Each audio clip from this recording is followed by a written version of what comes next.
Welcome back to the Simplicity Diaries with me, Kim John Payne. Today I wanted to speak a little bit about boundaries for kids. And there's a couple of different ways I wanted to reframe the conversation around boundaries. Firstly, is that when we apply boundaries to kids, and it's another way of talking about creative discipline, loving discipline, but there are boundaries in their life. It's fundamentally a way to secure them and have them feel safe. I talk about this in other podcasts and in the Soul of Discipline book, but I want to just dig underneath that a little bit today. Is that when we have a boundary in place, we first of all secure a child. Having a life without boundaries or boundaries that can easily break, then what happens is the child's brainstem gets involved and they don't know really who's in charge, even though, ironically enough, they're the ones pushing the boundaries. But the more we can hold a boundary and our child come up against it, and it's almost like a fence. They push and they push and they push to see if it's strong enough.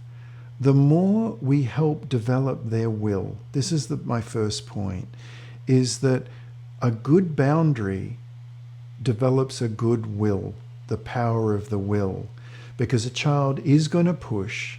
They do meet resistance of, sweetheart, no, we can't have chocolate just before dinner time. No, it's bedtime now. It's actually gotten a little bit late, even later than usual. It's bedtime now. Or for an older child, no, you know what, we just can't do that extra travel team this semester. It's just too much. You've already got soccer. We can't add basketball onto that as well. I know your friends are doing basketball this season, but you got to choose. Now, all that is, we're into the realm of boundaries.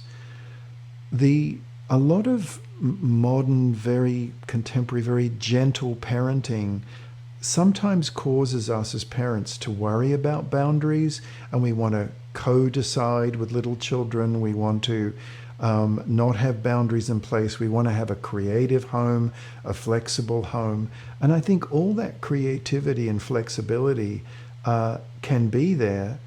In fact, it's even heightened when children feel secure, because a child is then free to move into their limbic system in their brain when their brainstem, the downstairs brain, feels safe. If we don't have boundaries, they don't feel safe, then they don't get into that creativity because they're always wondering, am I safe, right?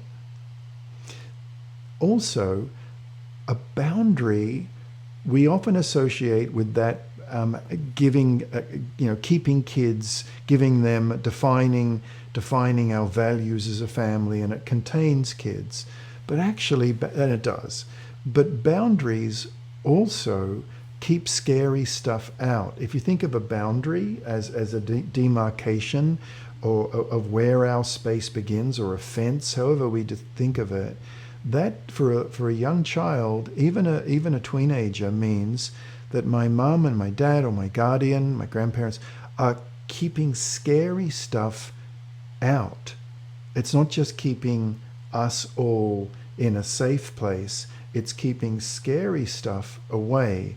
And again, that frees a child to be creative and thoughtful and empathetic, because they're not always looking over their shoulder and being hypervigilant about, well, who's in charge and who's keeping me safe. I don't mean they actually think that like in terms of saying that out loud, but that most certainly is what the amygdala is. The dragon brain is starting to yawn and wake up and open its eyes and start moving around if a child doesn't know who's in charge. It develops their will, because when they push up against something, then they've got resistance. My favorite example of this is that anyone who's ever had a broken arm or a leg, a limb that has been put in a cast, it's obviously meant so that the hand or leg is protected but doesn't meet resistance. It's not putting any pressure. There's no pressure at all being exerted. And eventually the bone will knit, the cast comes off, but the muscles are all kind of flabby and wasted and flaccid, aren't they? The muscle, it's lost its tone. So then very often we have to do exercises and physical therapy to build up the muscle. Now, why am I using this metaphor? Because unless we give resistance to children, their will becomes floppy, flaccid, becomes weak. That's if we cave in to a child pushing, then they're gonna come at us, and they're gonna want the and it's almost like desperate will hunting. You know, they need to meet that kind of resistance, because that resistance will not only keep them safe because there's a boundary, but it will strengthen their will when they meet the inevitable, no, we can't do that today. No, that's just not possible. I'm sorry, love, we're not going to be able to do that. When they meet that resistance, that is what strengthens their will, because then they'll go off and they'll find something to do, they'll engage. But whatever it is, they need to meet, just like when we've got a broken arm, they need to meet that resistance. Now, the other thing about boundaries is that when we have good, clear boundaries in place, we're also helping a child understand what our values are as a family, because boundaries provide values. Every time we apply a value and a boundary, we're clarifying what it is we stand for as our family. So boundaries are values clarification, not being mean, not suppressing a child, not at all. They're warm, they're kind, but they're firm.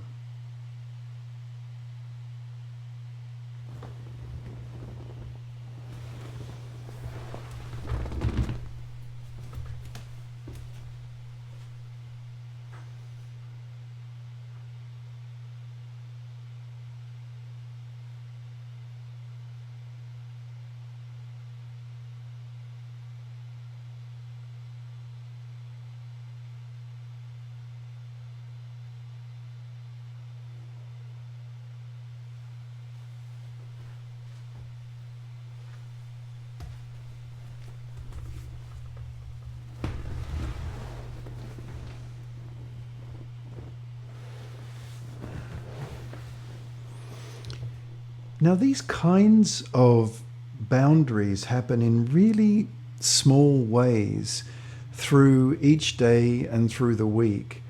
They don't come always as big arguments and great big, no, you're not doing that, and I said no. There's those moments, hopefully we hold it together during them. But it comes in small, often in the small things. There's this saying in the United States, don't sweat the small stuff.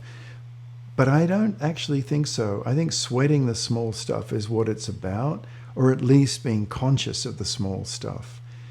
In the Soul of Discipline book, I give the example of when I was reading The Agony and the Ecstasy, the biography of Michelangelo. I was preparing to teach a class on the Renaissance in history.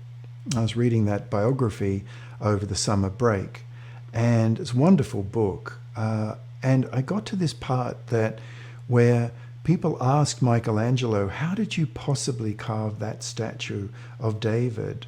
And his answer was, I didn't. I didn't carve it. What I did was I took away that which was not of David. And I thought that was really remarkable.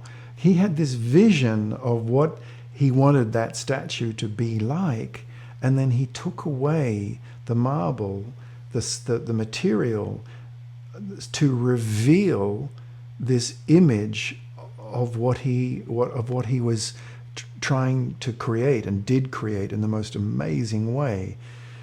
And I immediately thought of teaching and of parenting, because whenever we put a boundary in place and we clarify that for a child, it's often a very small thing, about food or an outing or whatever it is. It's often the really little stuff.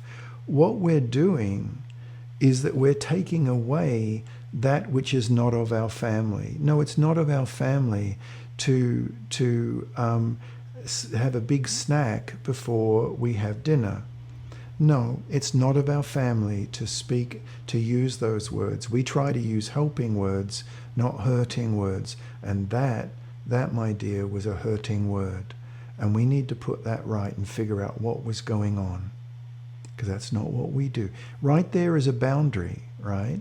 But these are just the little, it's like chipping away to reveal this beautiful vision, as best we can do it, of what we want our family to be, not others, not other kids at school's families and what they're allowed to do.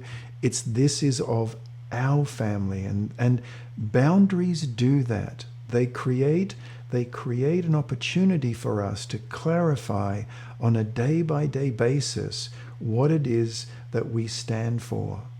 So when we apply boundaries warmly and calmly, but firmly, what we're doing is that we're strengthening a child's will, we're clarifying our values, and we are deeply signaling to a child that they are safe and secure. Okay, I hope that was helpful. Bye-bye for now.